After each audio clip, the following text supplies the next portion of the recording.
Students, today we are starting with the second chapter of macroeconomics, which is known as basic concepts of macroeconomics. इस chapter के अंदर हम macro economics के कुछ ऐसी बातें पढ़ेंगे जो हमको आने वाले चैप्टर्स के न्यूमेरिकल्स करने में हेल्प करेगी। प्लस इसमें हम कुछ न्यूमेरिकल्स के फॉर्मूलेज भी सीखेंगे। तो आई रिक्वेस्ट टू यू कि जो अपने रजिस्टर का लास्ट पेज हो उस पर फॉर्मूलेज लिखना। आज की वीडियो में, आज की क्लास में कोई फॉर्मूला लिखवाया नहीं जाएगा। टोटली इस चैप्टर में 3 क्लासेस लगेंगी। टुडे इज मंडे, आज की, परसों वेंसडे की, देन फ्राइडे की। फ्राइडे तक ये चैप्टर 3 डेज में कंप्लीट होगा। जो आपका थर्ड डे होगा ना, फ्राइडे, उस दिन आपको फॉर्मूलेज लिखवाए जाएंगे। सो उस दिन आप इसको कंप्लीट करना। Now basic concepts of macro economics में पहला जो टॉपिक है दैट इज डोमेस्टिक टेरिटरी। इसको समझना बहुत जरूरी है। डोमेस्टिक टेरिटरी अगर समझ आएगा तो न्यूमेरिकल्स करने में आसानी होगी, क्योंकि न्यूमेरिकल्स में बहुत सारी चीजें दी होती हैं। उसमें आपको पहचानना पड़ेगा कि जो डोमेस्टिक टेरिटरी है, डोमेस्टिक टेरिटरी मतलब with in the political boundaries of a country. जैसे इंडिया हमारी कंट्री है, तो इंडिया के जो पॉलिटिकल बाउंड्री के अंदर जो लोग रहते हैं वो डोमेस्टिक टेरिटरी मानी जाएगी। क्या सिर्फ इतनी सी बात, इतनी इजी बात हमको पढ़ाने के लिए दे दी कि इतनी बहुत है? नहीं। डोमेस्टिक टेरिटरी में एक तो वो चीज आती है जो इंडिया के अंदर इंडिया के लोग रह रहे हैं, फर्स्ट चीज। उसके बाद इसमें और क्या क्या चीजें आती हैं? एक चीज इसमें आती है शिप्स, एयरक्राफ्ट्स, शिप्स, एयरक्राफ्ट्स जो इंडिया के लोगों के हैं। मैं इंडिया का एग्जांपल ले रहा हूं, वैसे हम कोई भी कंट्री मानते हैं। शिप्स एंड एयरक्राफ्ट इंडिया के जो लोगों के हैं, लेकिन इस टाइम इंडिया में नहीं खड़े, वो कहीं और पे चल रहे हैं, वो भी इंडिया के डोमेस्टिक टेरिटरी में आएंगे। For example air India. अब एयर इंडिया का कोई प्लेन है, लेकिन वो रोज कहां से कहां जाता है? जापान से लेके रशिया, जापान से लेके रशिया, लेकिन वो है कहां का? Air India. खरीदा किसने हुआ है? Air India. उसकी कमाई किसके पास जाएगी? इंडिया के पास। तो वो डोमेस्टिक टेरिटरी ऑफ इंडिया माना जाएगा। आपको क्वेश्चंस पूछने को आएंगे, ये शिप्स है, एयरक्राफ्ट्स है, ये जापान के हैं, ये जापान के हैं, तो बताओ इस टाइम, लेकिन ये इंडिया के अंदर है। जापान के एयरक्राफ्ट इंडिया के अंदर है, तो बताओ वो जापान की टेरिटरी है कि इंडिया की? तो आंसर होगा वो जापान की टेरिटरी, क्योंकि वो ओन जापान ने किए हुए हैं। एक चीज इसके अंदर ये आती है। सेकेंड चीज इसके अंदर आती है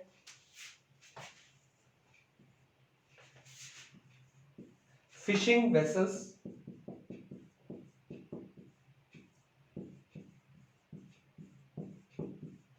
फिशिंग वेसल जो फिशिंग का नेट वगैरह, फिशिंग का सामान, बोट्स वगैरह होती हैं। ऑयल, ऑयल फील्ड जो होते हैं ना। उसके बाद नेचुरल गैस के fields, oil and natural gas के फील्ड हो गए। एंड इसी तरह से फिशिंग वेसल हो गए, ऑयल फील्ड हो गए, फ्लोटिंग रेजिडेंट्स और फ्लोटिंग प्लेटफॉर्म्स होते हैं, वो बुक में आपको डेफिनेशन में मिल जाएंगे। मतलब क्या हुआ कि मान लो कोई, मेरा फिशिंग का काम है, मैं बॉम्बे में रहता हूँ, गोवा में रहता हूँ, तो मैं बीच के आसपास रहता हूँ, और फिशिंग करने के लिए मेरे को इंडियन ओशन में पाकिस्तान की तरफ भी जाना पड़ जाता है कई बार। अब इस टाइम मैं पाकिस्तान के सीज में चला गया हूँ, पाकिस्तान के वाटर्स में, पाकिस्तान के पानी में चला गया हूँ, लेकिन मैं हूं तो इंडिया का रेजिडेंट, मेरी सिटीजनशिप तो इंडिया की है, तो मैं इंडिया के डोमेस्टिक टेरिटरी में हूं। चाहे मैं बॉर्डर के अंदर नहीं हूं, पॉलिटिकल बॉर्डर के अंदर नहीं हूं, लेकिन मैं इंडिया के टेरिटरी के अंदर हूं, क्योंकि मैं फिशिंग, मैं ओन, मेरे को, मेरे जो सामान सारा है वो कौन ओन कर रहा है? वो। इसी तरह से शिप, अगर मेरी कोई शिप है, वो इस टाइम लोगों को यहां से लेके सऊदी अरब तक लेके जाती है, दुबई तक लेके जाती है, वो शिप अभी कहीं भी है, इंडिया के बाहर पानियों में है, लेकिन वो इंडिया की डोमेस्टिक टेरिटरी मानी जाएगी।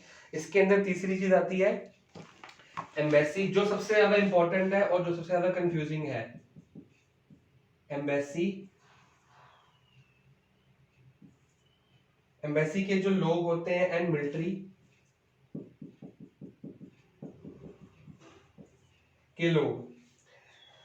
अब एम्बेसी क्या होती है, बहुत सारे बच्चों को पता होगा, कईयों को नहीं भी पता होगा। एम्बेसी वो जगह होती है जहां पे आप लोग किसी कंट्री में जाने के लिए वीजा के लिए अप्लाई करते हो। फॉर एग्जांपल, मेरे को आज कनाडा जाना है स्टडी के लिए, वर्क के लिए, किसी भी काम के लिए, तो मैं वीजा लेने कहाँ जाऊंगा? कनाडा की एम्बेसी के अंदर। अब वो कनाडा की एम्बेसी कहाँ पे होगी? इंडिया के अंदर होगी। न्यू दिल्ली में एक पूरा एरिया कनॉट प्लेस के आसपास, जहाँ पे आपको एम्बेसीज बहुत सारी कंट्रीज की मिलेंगी।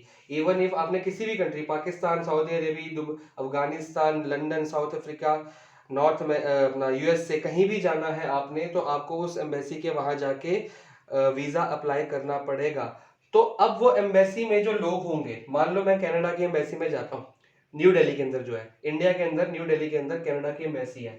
अब उस एम्बेसी के अंदर कोई कनाडा का बंदा काम कर रहा है, एम्बेसी इंडिया में है, न्यू दिल्ली में, लेकिन उसमें जो बंदे काम कर रहे हैं वो है कनाडा के, तो वो जो बंदा होगा वो डोमेस्टिक टेरिटरी कनाडा की मानी जाएगी, इंडिया की नहीं मानी जाएगी। फॉर अब इसी तरह से कनाडा, यूएसए और बाकी कंट्रीज में इंडिया की एम्बेसी होंगी। जब वहां के लोगों ने इंडिया में आना होगा तो इंडिया का वीजा अप्लाई करने के लिए इंडियन एम्बेसी में जाएंगे। फॉर एग्जांपल रशिया के अंदर एक इंडिया की एम्बेसी है, वहां पे बंदा गया, वहां पे इंडियंस जो बैठे हैं काम कर रहे हैं, उन लोग को वीजा अप्लाई कर, वीजा हेल्प करते हैं, वीजा देते हैं। वो जो इंडियंस रशिया की एम्बेसी, रशिया के अंदर इंडिया की एम्बेसी के अंदर लगे हुए हैं, वो सारे इंडियंस माने जाएंगे, with in the territory of domestic territory of India मानी जाएगी, चाहे वो आज इंडिया के अंदर नहीं है। दोबारा से रिपीट करता हूं, रशिया के अंदर इंडियन एम्बेसी है, जहां रशिया के लोग इंडिया में आने के लिए वीजा अप्लाई करने जाते हैं, तो वो चाहे वो रशिया के अंदर इंडियन एम्बेसी है, लेकिन वो इंडियन एम्बेसी इंडिया की मानी जाएगी।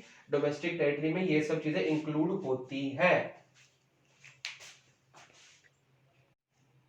तो आपने पढ़ लिया 1 2 3, ये चीजें क्या होती है डोमेस्टिक टेरिटरी में इंक्लूड करनी है, चाहे ये इंडिया के अंदर है चाहे नहीं है, ये इंडिया की टेरिटरी मानी जाएगी। तो क्या इंक्लूड नहीं करते हम क्या इंक्लूड नहीं करते? Not include. जिस तरह से इंडियन एम्बेसी रशिया के अंदर है वो इंडिया की टेरिटरी मानी जाएगी, इसी तरह से इंडिया के अंदर जो फॉरेन एम्बेसीज होंगी,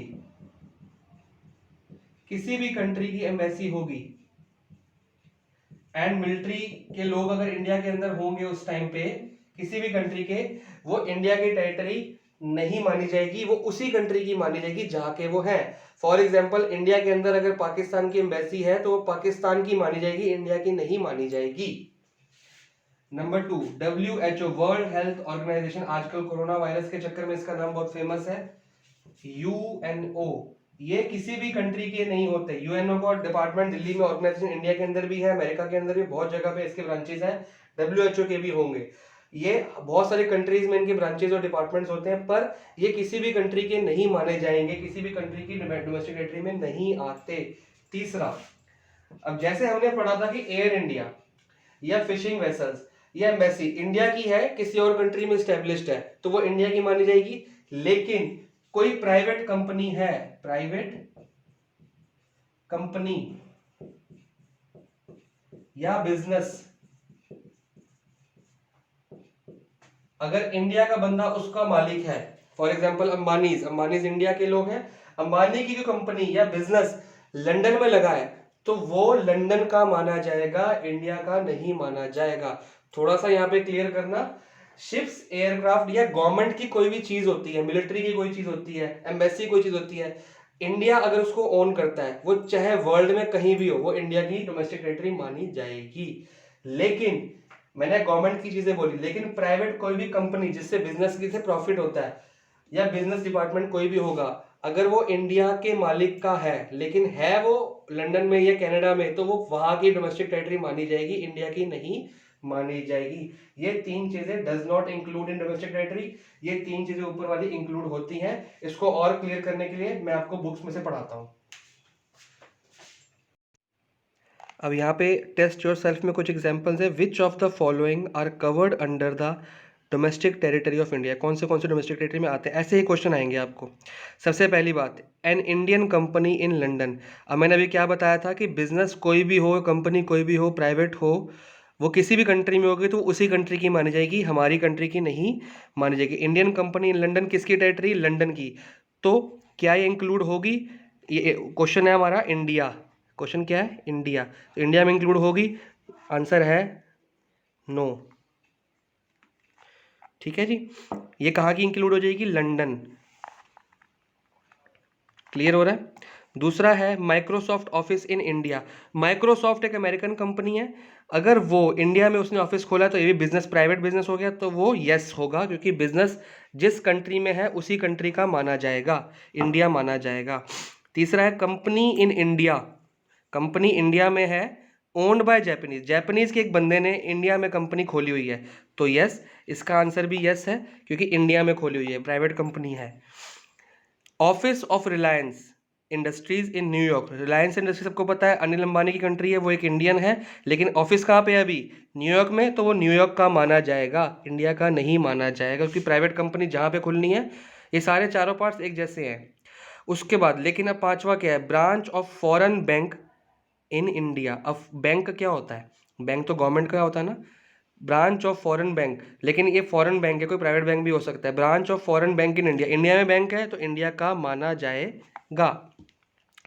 उसके बाद इंडियन एम्बेसी, लेकिन जैसी जब तक बैंक्स आ रहे हैं, जब तक कंपनीज आ रही हैं, तो हम जिस कंट्री में हैं उस कंट्री का मानेंगे। लेकिन जैसी एम्बेसी, मैंने 3 पार्ट्स पढ़ाए थे ना, उसमें एम्बेसी भी था। Indian embassy in Japan, embassy India की है जापान में, तो जापान की नहीं मानी जाएगी, ये इंडिया की मानी जाएगी, ये इंडिया की मानी जाएगी। क्यों? क्योंकि इंडियन एम्बेसी है। तो 3 चीज़ें बताई थी, फिशिंग वेसल वाला, मिलिट्री और एम्बेसी, शिप्स एंड एयरक्राफ्ट, इन तीनों को छोड़ के कुछ भी आ जाएगा तो वो डोमेस्टिक टेरिटरी में इंक्लूड नहीं करना आपने। तो इंडियन एम्बेसी है, एम्बेसी तो इंडिया की है, एम्बेसी हमने 3 पार्ट्स में पढ़ा था, इंक्लूड करते हैं, तो इंडिया की एम्बेसी इंडिया में इंक्लूड करेंगे। उसके बाद है branch of state bank of India. अब इन चाइना, बैंक है इंडिया का लेकिन है चाइना में, हमने बैंक पढ़ा था, बैंक इंक्लूड नहीं होता, तो इसको नो कर देंगे, क्योंकि ये एम्बेसी थोड़ी है कोई। रशियन एम्बेसी, फिर से एम्बेसी आ गया, इंडिया में रशिया की एम्बेसी है, लेकिन इंडिया में है, लेकिन है किसकी, रशिया की, तो रशिया की मानी जाएगी, इंडिया की नहीं मानी जाएगी, क्योंकि एम्बेसी जिस कंट्री की है उसी की मानी जाती है। Tata rented the building to Google in America. Tata Indian बंदा है, उसने गूगल को बिल्डिंग रेंट की, कहाँ पे, अमेरिका में, तो बिजनेस कहाँ पे हो रहा है, अमेरिका में, तो ये भी अमेरिका की ही मानी जाएगी, इंडिया की नहीं मानी जाएगी। तो ये आपको मैंने सारे आंसर्स बता दिए, फिर से एक बार क्लियर कर देता हूँ।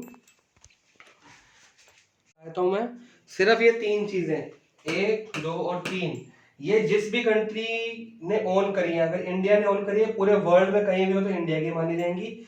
ये जहां पे है वर्ल्ड में, जहां पे है वहीं की मानी जाएगी, इंडिया की नहीं मानी जाएंगी। ये सारी जिस कंट्री ने ओन की है वर्ल्ड में कहीं भी हो उस कंट्री की मानी जाएंगी।